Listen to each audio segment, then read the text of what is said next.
আজ আমরা দেখাবো রবীন্দ্রনাথের বোলপুর শান্তিনিকেতন ভ্রমণ।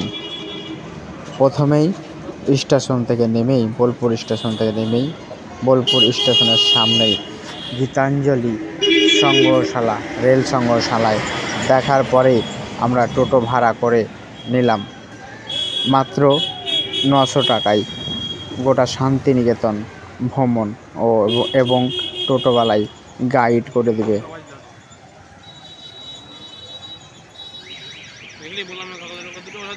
মানে আপনার আশ্রম, যে শান্তিনিকেতন যে আশ্রমটা আছে না, যেটা আপনার ব্রহ্ম সমাজ তৈরি করেছিলেন রবীন্দ্রনাথ ঠাকুর, সে ব্রহ্ম সমাজ আশ্রমের ভিতরটাতে।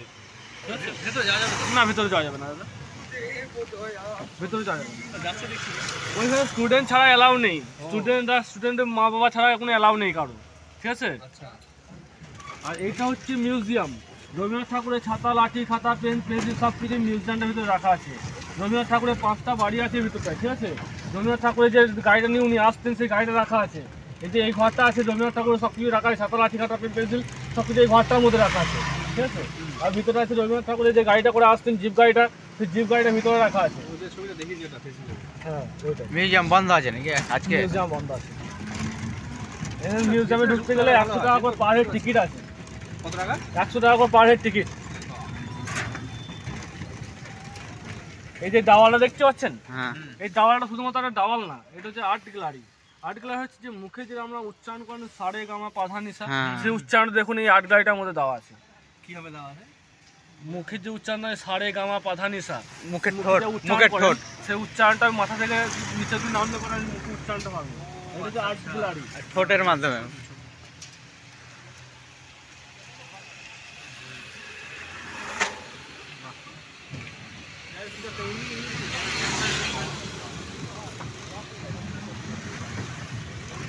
ওই যে এটা হচ্ছে কলা ভবনের মেন অফিস। এটা কলেজ নাকি? কলা ভবনের মেন অফিস, কলা ভবনের মেন অফিস হচ্ছে এটা। রবীন্দ্রনাথ ঠাকুরের নাটক লিখেছিলেন রক্তকরবী নাটক। এই জায়গাটা উনি বসে লিখেছিলেন রক্তকরবী নাটক। এটা নাট্যঘর, ঠিক আছে। আর এটা নাট্য মঞ্চ। আগেকার দিনে যেভাবে নাটক শেখানো হতো, করানো হতো, এখনকার দিনে নাটক শেখানো হয় এবং করানো হয়, ঠিক আছে। এটা নাট্যঘর।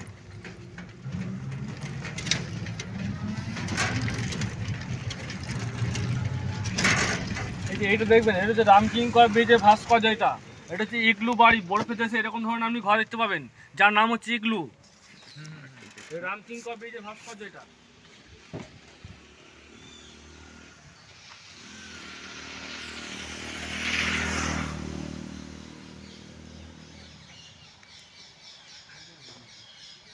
পুরো, হ্যাঁ,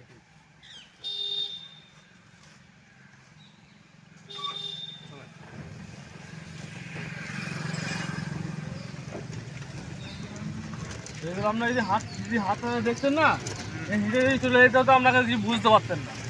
এগুলো হচ্ছে কলা ভবনের মেন ডিপার্টমেন্ট। এটা প্রতিটা ডিপার্টমেন্ট হচ্ছে কলা ভবনের ডিপার্টমেন্ট। এগুলো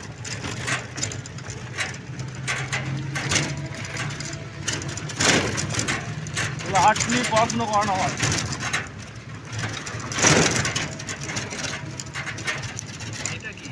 এটা হচ্ছে রামকিঙ্কর ব্রিজের ভাস্কর্য। এটা আগেকার দিনে আদিবাসীরা এক দেশ থেকে শস্য বিক্রি করতে যেত, সেই দৃশ্যটাকে রামকিঙ্কর ব্রিজ তুলে ধরেছিলেন। তাদের আত্মরক্ষার জন্য থাকতে কুকুর, রাত কিংবা দিন বলে উনি ছিলেন বলে কুকুর ব্যবহার করা হতো, ঠিক আছে। কারণ আগেকার দিনে শস্য বিক্রি করতে পেছনে শস্য আছে আর সামনে একটা বাস ছেলে আর মাথার উপরে যে ঝুড়িটা করেছেন, সেই ঝুড়িটা হচ্ছে বট গাছের ঝুড়ি সঙ্গে তুলনা করেছিলেন রবীন্দ্রনাথ ঠাকুর।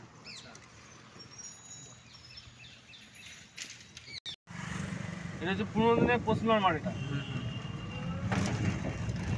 এইখানে মেলা করলে জায়গা দিতে পারবে না, ওই জন্য মেলা এখানে হয় না। এখানে ঠান্ডা খুব কেন? গাছপালার জন্য নাকি? গাছপালা খুব ঠান্ডা, গাছপালা আছে, নদী আছে।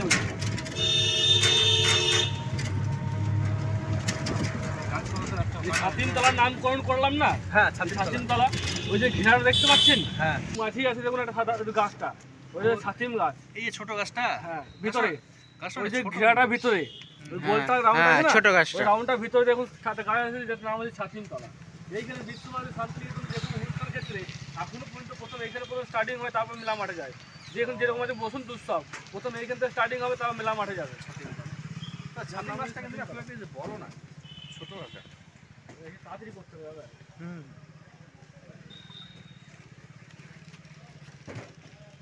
ব্যারিকেডটা দেওয়া আছে কারণ হচ্ছে এইভাবে গাড়ি দাঁড় করানো যাবে না, বুঝলেন তো? পুরো সিসি ক্যামেরা আন্ডার আছে।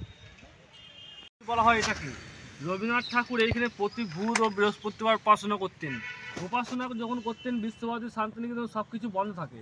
বুধ ও বৃহস্পতিবার সকাল 6টা থেকে 7টা পর্যন্ত উপাসনা করানো হয়।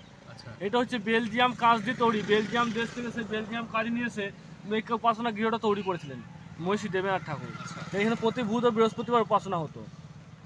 এখনকার দিনে বুধ ও বৃহস্পতিবার উপাসনা করানো হয়, বুঝলেন তো? এখানে বিশ্বভারতী স্টুডেন্টদেরকে নিয়ে।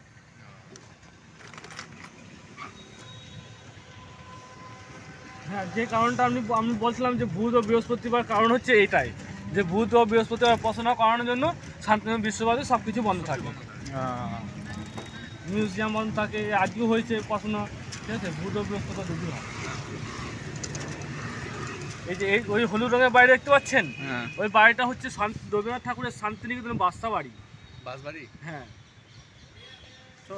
শান্তিনিকেতন বাসা বাড়িতে উনি বসবাস করতেন। হ্যাঁ হ্যাঁ। এখানে একটা ছবি তোলো।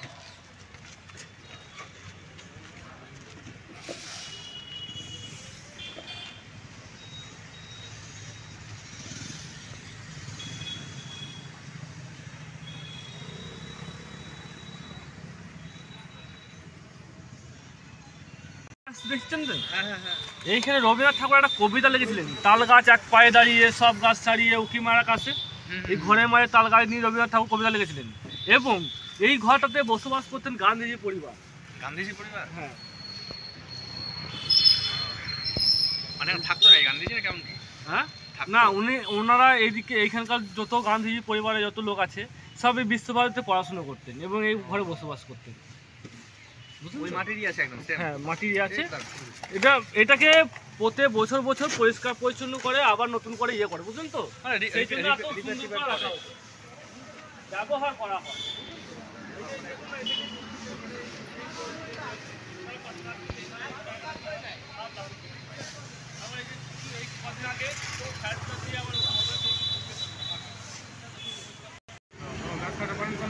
না, ভেঙে যাবে, পড়ে যাবে, বাস চলে যাবে, কিন্তু গাছ কাটা হয়।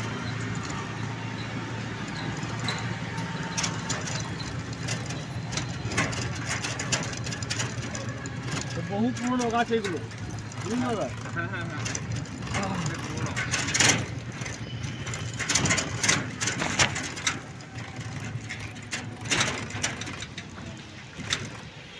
এই বট গাছটা দেখুন, এই বট গাছটা হচ্ছে মহর্ষি দেবেন্দ্রনাথ ঠাকুরের নিজের হাতে লাগানো বট গাছ। রবীন্দ্রনাথ ঠাকুর যখন 7 বছর বয়স উনার, যখন বিশ্বভারতী শান্তিনিকেতন উনি আসেন, তখন উনি এই জায়গাটাকে খুবই কুৎসিত মনে করেছিলেন। রবীন্দ্রনাথ ঠাকুর মানে পাতা সুতা পরে প্রচুর কুৎসিত হয়ে পড়েছিল, ঠিক আছে? সেই জন্য উনি এই জায়গাটাকে পরিষ্কার পরিচ্ছন্ন করার পর টুপাই নদী থেকে কিছু পাথর সংগ্রহ করে নিয়ে এসে উনি 3টে পাহাড়ের মধ্যে থাক করেছিলেন, যার নামকরণ করেছিলেন 3 পাহাড় নামে। 3 পাহাড়? হ্যাঁ, এটা হচ্ছে 3 পাহাড়, এটা ঠিক আছে? রবীন্দ্রনাথ ঠাকুর একটা কবিতা লিখেছিলেন, কুমোর পাড়ার গরুর গাড়ি বুঝাই করা কলসিহারি গাড়ি চালায় বংশীবদন, সঙ্গে যায় ভাঙনে মতন, হাট বসছে শুক্রবারে বংশীগঞ্জে পদ্মাবাড়ি। এই কবিতার উনি এই জায়গায় উনি বসতে লিখেছিলেন। এখানে বসে লিখেছিল? হ্যাঁ। আচ্ছা। এই হচ্ছে সেই বট গাছ, বট গাছের নিচে। এটা হচ্ছে বট গাছের ইতিহাস। বলুন তো দাদা, বট গাছ বেশি দিন বাঁচে কেন জানেন? কেন? বলুন তো। বট গাছের শাখা পোশাখা প্রচুর আর মাটি সেতু তো আছেই, তাছাড়াও বট গাছকে অমর বর দিয়েছিলেন সীতা। সেই জন্য বট গাছ, হ্যাঁ বট গাছ সেই জন্য অমর। তুলসী মিথ্যা কথা বলেছিল, তুলসীকে অভিশাপ দিয়েছিল, তুলসী ছুটো। যত বাইরে বসে শিক্ষা দেওয়া হয় ক্লাস 1 থেকে 5 পর্যন্ত।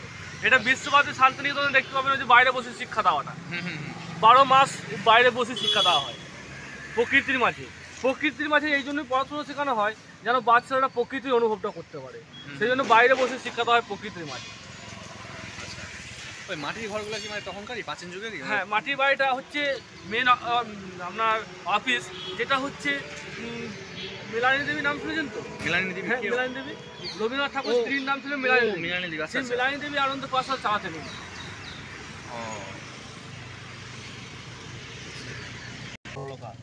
বলাকা? হ্যাঁ, আচ্ছা এইখানে কিছু ভিতরে ডিপার্টমেন্ট আছে, যেটা আপনার লিপিকা ডিপার্টমেন্ট আছে, বিভিন্ন ধরনের ডিপার্টমেন্ট আছে, বুঝতে পারছেন তো? হুম এইখানে একমাত্র স্টুডেন্ট ছাড়া অ্যালাউ নেই। বুঝাবো কেউ বুঝাবে না না একদমই ভালো মতো বলছেন আপনি বিষয়গুলো গল্প আকারে, আর আপনার বলার ধরনটা ভালো। বুঝছেন? হয়ে গেছে। রবীন্দ্রনাথ ঠাকুর এইখানেই বাস করতেন। উনি বাহান নিয়ে করে জায়গাটাকে আবারও ঘুরে ছাতিমতলা বলে যে জায়গাটা আছে আপনাকে দেখাবো, সেই ছাতিমতলায় উনি বিশ্রাম নিয়েছিলেন, ঠিক আছে? বিশ্রাম নেওয়ার পর উনি এই জায়গাটার নামকরণ করেছিলেন শান্তিনিকেতন নামে। ও আচ্ছা তখন উনি ভাবেন যে এই জায়গাটা যখন উনি কিনে নেওয়ার পর উনি ভাবেন যে এই জায়গাটা নিয়ে একটা কিছু একটা শিক্ষা কেন্দ্র তৈরি করবেন। তখন উনি এই জায়গাটা প্রথম আনন্দ পাঠশালা নামে একটা জায়গা তৈরি করেন, যেটার মেন অফিস হচ্ছে এইটা। এটা হচ্ছে মেন অফিস, ক্লাস 1 থেকে 5 পর্যন্ত এটা হচ্ছে মেন অফিস। বিল্ডিংটা কি পুরনো মানে আগের বিল্ডিংটা আছে না নতুন ভাবে ডেকোরেট করা? আগেকার বিল্ডিংটাই, ঠিক আছে? এইখানে ব্যবহার করা হয় বলে যত্ন সহকারে রাখা হয়েছে, বুঝলেন তো?